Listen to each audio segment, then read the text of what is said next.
May never liked winter.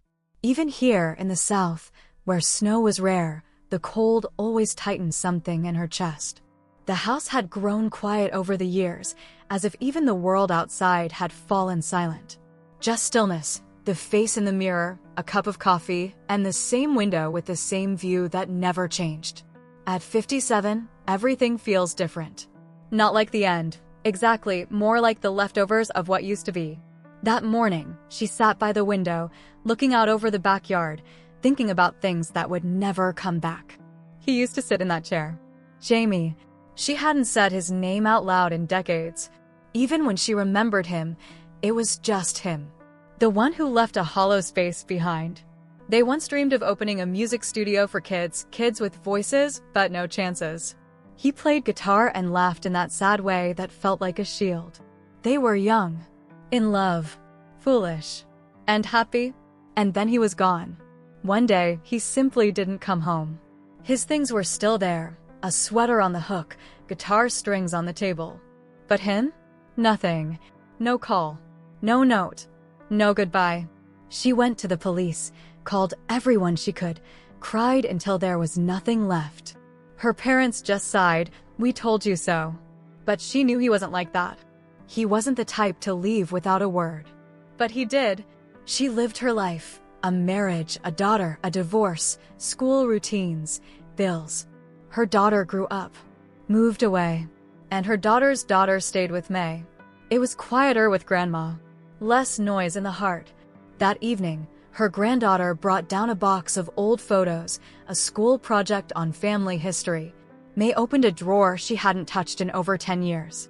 Inside were documents, postcards, an old wedding ring, and a faded envelope. No stamp, just her name, May. The handwriting was hers, from a version of herself she barely remembered. Her chest tightened. She held the envelope like it might explode. And deep inside, she knew it was him. She didn't read it with her granddaughter there. She waited for night, when everything was still. Then she sat by the window and opened it. "I didn't run, May. I didn't betray you. I was afraid. Afraid I'd pull you into something I couldn't climb out of myself. I found out I was sick. And I couldn't keep lying, not to you, not to myself, not to the world. I'm not who I pretended to be. And living here the way I am, it wasn't possible. I didn't know how to say it to your face. You were light. And I decided to leave. I went north. Somewhere I could just exist. Alone, maybe, but honest. Maybe that's weakness. But I couldn't give you what was left of me, not like that." May didn't cry. She couldn't. She just sat there, holding the letter. And it hit her, the past doesn't hide in time. It stays beside you, breathing, reaching for your shoulder. And sometimes, it writes you a letter. Sometimes, 30 years later. May didn't go to bed that night. She sat by the window, the letter in her hand, staring through the glass as if any minute now he might knock on the door. But no one came. Just the quiet house, the ticking clock in the kitchen, and a voice from the past that wouldn't let go. She remembered. Sitting with him on the porch after a summer rain. How Jamie talked about teaching music to kids. How he played her a song he wrote just for her. How he laughed, but not with his eyes. Everything came back. Not as memories, but as feelings that had never really faded, even after all these years. By dawn, she drifted off for maybe half an hour. But when she woke, something had shifted. Her mind was no longer a quiet echo. It was a decision. Her granddaughter was in the kitchen, warming waffles in the toaster, scrolling through her phone.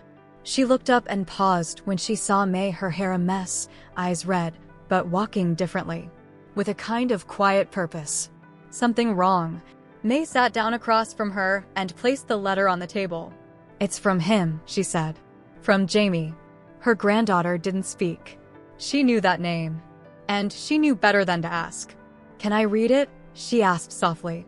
May nodded. The girl read in silence. Slowly. Her face didn't change, but her fingers held the paper a little tighter. "He didn't just disappear," she finally said. "He ran." "From himself," May replied. "And from me, too." A few more minutes passed in silence. Then the girl stood up, grabbed her laptop, and sat beside May. If he went north, she said, and worked in music, there might be something left behind. If he didn't want you to find him, he wouldn't have written at all. May said nothing, just watched as her granddaughter's fingers moved quickly across the keyboard. 10 minutes. A name. A foundation. Programs for kids. An old webpage with a faded logo. Brooklyn Young Voices. Founder, Jamie Wilson. Working with children from underserved communities. Contact information available on request. No photo. That's him, May whispered. I know it. Her granddaughter nodded. Shall we go? May didn't hesitate. Yes, we go. New York greeted them the way it greets everyone, fast, loud, without the slightest effort to be charming. For May, it was overwhelming. She had never been to a city like this. Her world had always had borders, the park behind the school, the bakery on the corner, familiar voices at the pharmacy. But this was motion. People, cars, smells. Stoplights blinking faster than you could figure out which way to go. Her granddaughter held the phone like a compass, navigating confidently through neighborhoods May had never even heard of. She followed quietly, not with her feet, but with her will. She was scared. But the fear was now smaller than the need to see the eyes she hadn't seen in 30 years. The building wasn't hard to find. Old brick, tucked into a quiet Brooklyn side street. A few potted plants by the door. A child's scooter. A folded shopping cart. They climbed to the second floor. On the door, a nameplate, Wilson. Her granddaughter looked at her. May nodded. She knocked. The door didn't open right away. A young man, maybe 25, answered. T-shirt, soft lounge pants, calm eyes with a hint of curiosity. He looked at them, strangers, unexpected. Hi. You here for my dad? May spoke barely above a whisper. If it's Jamie Wilson, then yes. He nodded and disappeared inside. May stood still. Her fingers clutched her bag strap so tightly her knuckles ached. Her granddaughter said nothing. A branch swayed outside the window. And then the door opened again. There he was. Jamie, gray in his hair, thinner in the face. But his eyes the same. Soft, deep, alive. He held a cane, but not in weakness. More like someone grounded, collected. He looked at her for a long moment, saying nothing. Then, softly, with a faint smile. I've imagined this moment 1,000 times. But I never thought I'd actually see you again. May wanted to answer. Anything. But her voice betrayed her. She just looked at him, the same way she had all those years ago on the last night. And in her gaze was everything. The hurt, the joy, the guilt, the warmth, the anger. And life. Behind Jamie, the young man reappeared. He placed a cup of tea gently on a side table, as if not to interrupt, and quietly stepped into the next room. Jamie turned and said, That's Caleb. He's my son. We've been together for over 10 years. At first, I taught him music. And then, life did what it does. May nodded. No questions. She saw something in that young man, something important. A part of the man Jamie had always wanted to be. They stood facing each other.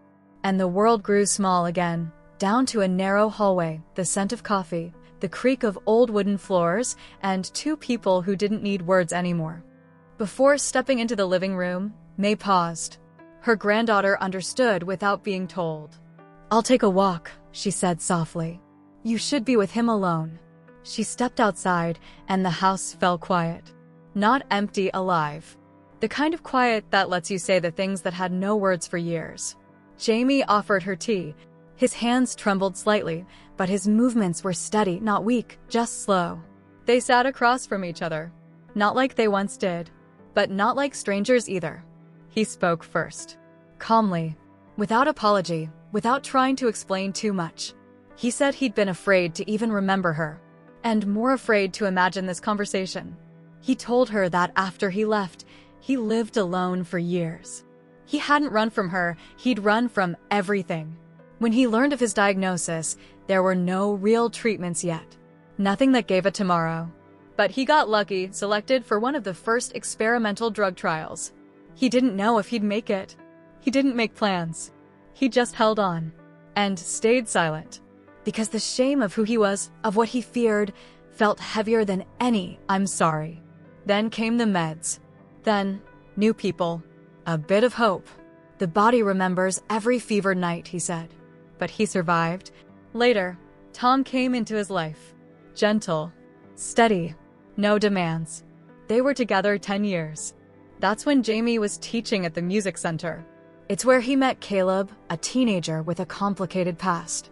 Caleb stayed after class, helped the younger kids, asked questions. Then he started showing up on weekends. Tom didn't mind. In fact, he was the one who said, if you can give him a home, do it. And Jamie did. Not right away. But when it became clear there was nowhere else, he did what felt right. Tom passed a few years later. Caleb stayed. Not as a replacement. Not as a shadow. But as part of a life built on quiet love and trust. As a son, May said nothing while he spoke. Her hands rested on her knees, fingers gently laced. She didn't ask for anything. She didn't try to soften anything. But she looked at him in a way she hadn't looked at anyone in decades. She didn't say anything grand. Just one sentence. I forgive you. And a little while later, after a long silence. And I forgive myself too. Jamie didn't speak right away. He just nodded. And in his eyes, it looked as if a 30-year weight had finally slipped off his shoulders. They sat together a while longer, drinking tea, not planning, not counting the losses, just sharing this evening as if it were the last and somehow the first.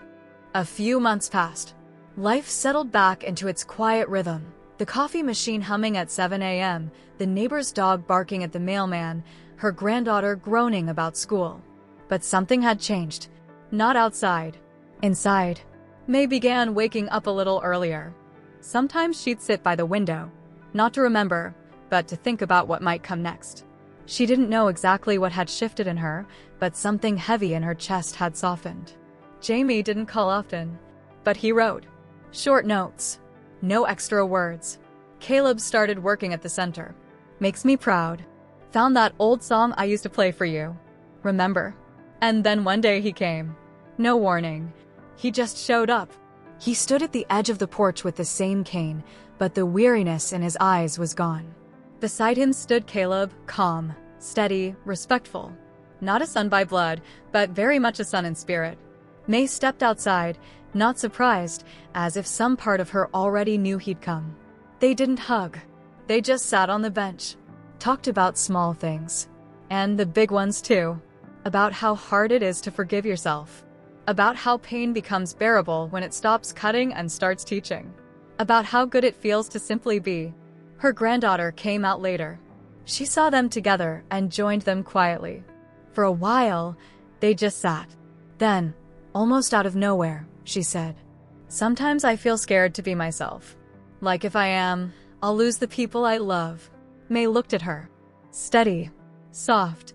If the people you love are truly worth loving, she said, they won't let go of you. And that was it. Nothing more needed to be said.